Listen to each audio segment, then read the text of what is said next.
Hola, ¿qué tal? Buenas tardes. Te doy la más cordial bienvenida a tu comunidad fiscal online. Hoy es 20 de octubre de 2019 y esta ocasión para analizar el artículo de lavanguardia.mx en el cual este periódico, repito la dirección, vanguardia.com.mx, en la cual este periódico virtual hace un análisis de la postura del SAT y plantea en su encabezado que el SAT de la 4T permitió la evasión de 127 mil millones de pesos a 13 mil contribuyentes a septiembre de 2019. El análisis se hace porque es preocupante la forma tendenciosa y maliciosa en la que este medio de difusión está haciendo el análisis en relación a lo que llama como privilegios fiscales que otorga el gobierno del presidente López Obrador a ciertos contribuyentes.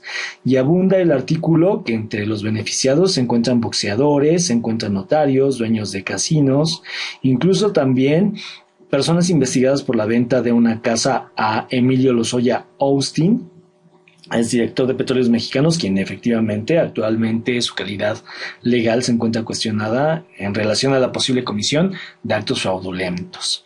E insiste el periódico que la lista de los anteriores forma parte de una lista de contribuyentes físicos y morales a quienes durante los primeros meses de 2019 el SAT condonó el pago de multas o canceló el pago de impuestos.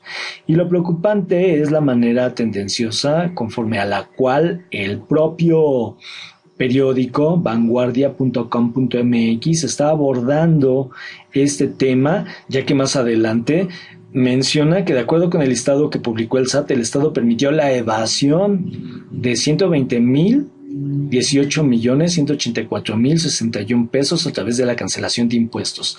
Y aquí viene lo malicioso. De entrada, la palabra evasión no existe en el sistema jurídico mexicano, será defraudación fiscal. Y en este caso sí sería muy importante que por desinformar, por hacer noticias fake, lavanguardia.com.mx fuera en un momento determinado reportada a Google, ya que en México de entrada pues la evasión no existe. En todo caso hablaríamos de defraudación fiscal. Y en este sentido el artículo 108 del Código Fiscal de la Federación determina dos casos de defraudación, bien sea porque el propio contribuyente cometa engaños en contra del SAT, o bien sea porque el propio contribuyente se aproveche de errores para pagar menos de lo que al SAT le debe. Pero continúa y anotamos con insistente preocupación este artículo, indicando que el SAT, con base en el artículo 146A del Código Fiscal de la Federación, favoreció, permitió la evasión de esta cantidad de dinero. Y en ese sentido abunda el periódico, lo cual es bastante cuestionable, que esto se hizo luego que se detectó que la persona física o moral era insolvente o no contaba con bienes susceptibles de embargo. Y en tal sentido queremos hacer la anotación y el resaltado de esta redacción perniciosa. Si nos vamos nosotros al artículo 146A del Código Fiscal de la Federación, podremos ver realmente cuál es el contenido de este artículo y qué es lo que el artículo 146 le permite realizar al Servicio de Administración Tributaria en estos casos. Y aquí lo tenemos, nos anota el artículo 146, vamos a ver el 146A, que la Secretaría de Hacienda y Crédito Público puede cancelar créditos fiscales, en las cuentas públicas por incosteabilidad en el cobro o por insolvencia del deudor o de los responsables solidarios. Y en este sentido, aún abunda el artículo 146A, se consideran créditos de cobro incosteable aquellos cuyo importe sea inferior o equivalente en moneda nacional a 200 unidades de inversión. Entonces, como puede verse, la facultad otorgada por el artículo 146A se encuentra notoriamente regulada por la legislación nacional y establece cuál es el caso por menos de 200 UDIs. Y aquí es cuestión lógica, cualquier empresario con otros deudores, olvidémonos que esto verse sobre el SAT, cualquier otro empresario, si tuviera ese empresario deudores, tendría que analizar cuál es la conveniencia de ponerle dinero bueno al malo. ¿Por qué?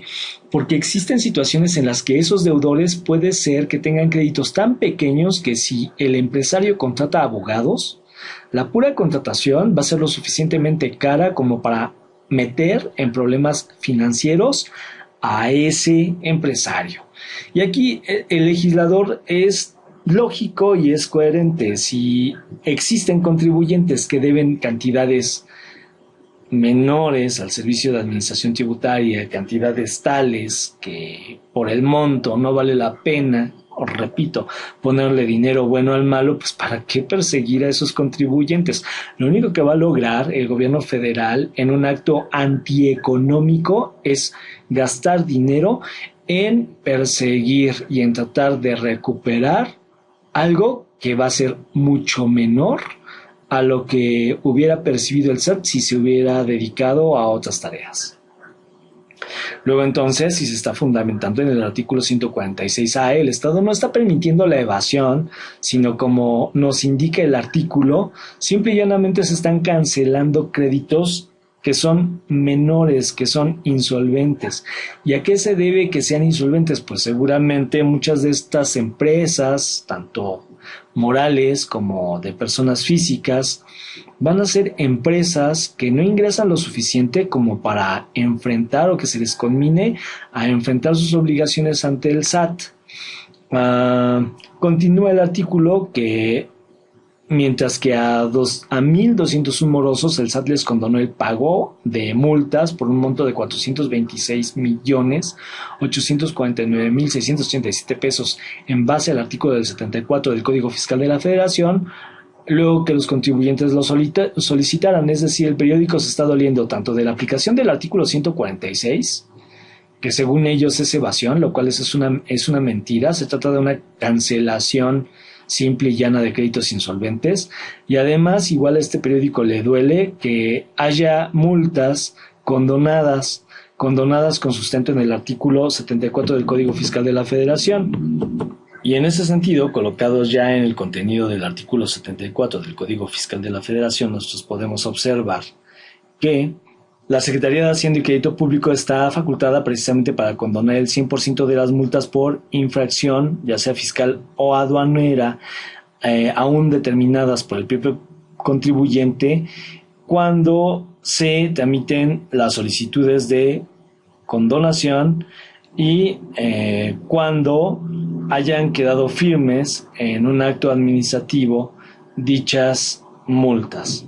Y en ese sentido, la interpretación que se debe de hacer de este artículo 74 del Código Fiscal de la Federación tampoco es aislada, sino que el cuerpo normativo forma un todo y en ello debe de vincularse con el artículo 146A. En este sentido, si el gobierno federal está haciendo una condonación de multas, tendría que ser con una causa justificada, no puede ser arbitrario, y si lo vinculamos con el 146A, fácilmente cualquiera puede deducir que es porque esas multas probablemente también sean insolventes. Luego, para otorgarse caso por caso, pues el SAT sí tiene necesariamente que justificar. De otra forma, los servidores públicos incurrirían en responsabilidad.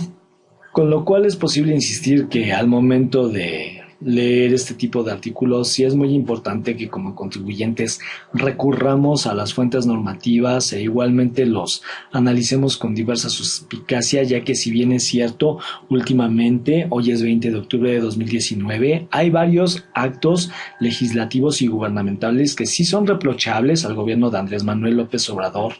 Actos que, por ejemplo, en materia delincuencial no son materia de este canal y que no abordaré.